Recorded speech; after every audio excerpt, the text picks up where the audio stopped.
Hello guys, দেখুন আপনারা গরিবের বাসায় আজকে কি রান্না হয়েছে।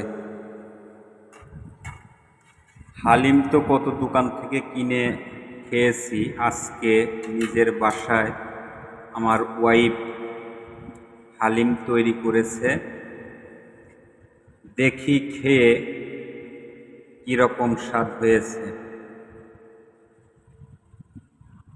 আর কালার দেখে আপনারাও কমেন্টে জানাবেন যে আসলেও খাইতে কীরকম স্বাদ হবে। ঠিক আছে, সবাই ভালো থাকবেন। এখন হালিম খাওয়া শুরু করব।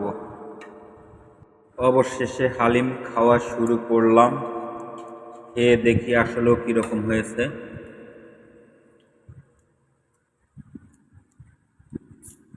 আসলে সেই স্বাদ হয়েছে।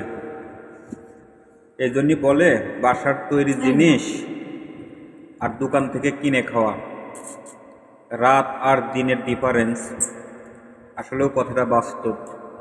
নিজের বাড়িতে আমরা যে কোনো জিনিস তৈরি করে খাই, দোকানের তৈরি করা জিনিসের থেকে অনেক সুস্বাদু হয়। ঠিক সেরকমটাই আজকে আমার বাসায় হালিম পাকানো হয়েছে। খেয়ে দেখলাম আসলেও খুব স্বাদ।